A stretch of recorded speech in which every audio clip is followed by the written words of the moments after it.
ကျွန်တော်ကကြပြားလေးရေးတယ်ဆိုတော့တကယ်တော့ဗျာကျွန်တော်က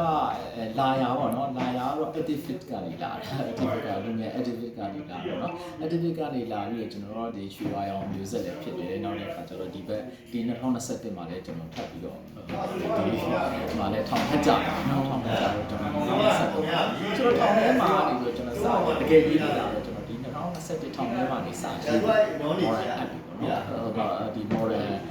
ပူရရေးဖြစ်တယ်အဲ့ဒီပူရရေးကိုကျွန်တော်အပြင်ထုတ်တယ်ပေါ့ရှေ့နေပြီးတယ်ဒါပေမဲ့အခုထိကျွန်တော်ခဏလေးပြန်လိုက်တယ်မရဘူးပေါ့နော်အဲ့ပြီးတဲ့အခါမှာကျွန်တော်အပြင်ရောက်တဲ့အခါမှာကျွန်တော်ကြပြားတွေပဲဆက်ပြီးတော့